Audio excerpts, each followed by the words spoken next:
Yeah, so far good. Taskin আহমেদের আত্মবিশ্বাস বার্তায় যেন শুরুতে চ্যালেঞ্জ ছুড়ে দিল টাইগাররা। অস্ট্রেলিয়ার মাটিতে পা রেখে বাংলাদেশ বুঝিয়ে দিল এই সিরিজ শুধু টিকে থাকার জন্য আসেনি, তারা লড়াই করতেই এসেছে। প্রস্তুতি ম্যাচে হার, নাহিদ রানার অনুপস্থিতি, অস্ট্রেলিয়ার ভয়ঙ্কর কন্ডিশন সবকিছু মিলিয়ে চাপটা বাংলাদেশের উপর কম নয়। কিন্তু এসবের মাঝেও তাসকিন আহমেদের কণ্ঠে শোনা গেল আত্মবিশ্বাসের সুর। বিশ্বের অন্যতম সেরা দল অস্ট্রেলিয়ার বিপক্ষে তাদের এই মাটিতে টেস্ট খেলাকে বড় সম্মান হিসেবে দেখছেন তাসকিন। তবে সম্মান দেখালেও মাঠে কোনো ছাড় দেওয়ার পরিকল্পনা নেই। তাসকিনের বার্তা পরিষ্কার, নিজেদের সামর্থ্যের উপর বিশ্বাস রেখে অস্ট্রেলিয়াকে চ্যালেঞ্জ জানাতে চায় বাংলাদেশ। বিশেষ করে স্টিভ স্মিথের মতো বিশ্বমানের ব্যাটারকে নিয়েও বাড়তি ভয় নেই বাংলাদেশের বোলারদের। পরিকল্পনা থাকবে নিজেদের শক্তির জায়গা থেকে ধারাবাহিকভাবে আক্রমণ করে যাওয়া।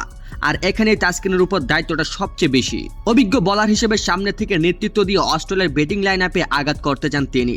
নাহিদ রানা ও শরীফুল ইসলাম না থাকায় পেস আক্রমণের চাপও এখন অনেকটাই তাসকিনের কাঁধে। প্রশ্ন একটাই, তাসকিন কি পারবেন অস্ট্রেলিয়ার মাটিতে নিজের গতি দিয়ে স্মিথের বিপদে ফেলতে? প্রস্তুতি ম্যাচে হেরে যাওয়া বাংলাদেশকে এবার মূল মঞ্চে ঘুরে দাঁড়িয়ে অস্ট্রেলিয়াকে চমকে দেবে, নাকি ডারউইন থেকেই শুরু হবে বাংলাদেশের জন্য কঠিন বাস্তবতার গল্প? উত্তর দেবে মাঠে, আর সেই উত্তরের অপেক্ষা এখন পুরো ক্রিকেট বিশ্ব।